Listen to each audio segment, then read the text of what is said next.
Gene Hackman, his wife, and his dog were all found dead this morning in their home in New Mexico, although police have ruled out that there's any sort of foul play. Now, if you're a little bit younger and you don't know who Gene Hackman is, he's a phenomenal actor. He's a 4-time Academy Award winner. He won Best Actor for The French Connection. He won Best Supporting for Unforgiven. He was Lex Luthor in the 80s and 90s in Superman. He was in Crimson Tide. He was the coach in Hoosiers. He was an enemy of the state. He was in The Firm. Runaway Jury, one of my most underrated movies of all time.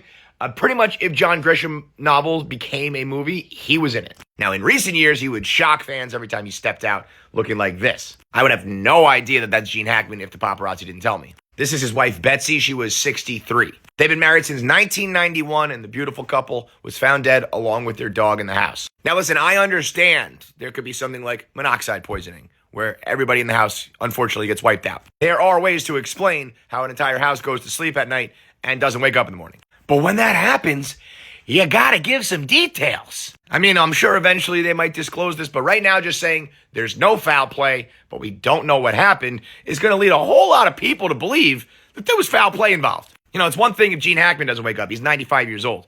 For Betsy, who's 63, and the dog to not wake up, something obviously happened. And that doesn't mean it's nefarious, and it doesn't even really mean that we're entitled to all this information in a world where everyone's like, tell me what happened, I deserve to know what happened.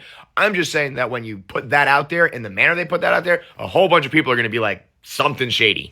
Maybe they just don't know yet. Maybe they have to do a toxicology report. Maybe they can't release information for a certain reason. All I know is that people out here thinking that Gene Hackman, his wife, and his dog were murdered. So rest in peace to Gene Hackman, an absolute legend from my generation. And regardless of what the cause of death ends up being, make sure you get your carbon monoxide detectors checked. It's the silent killer.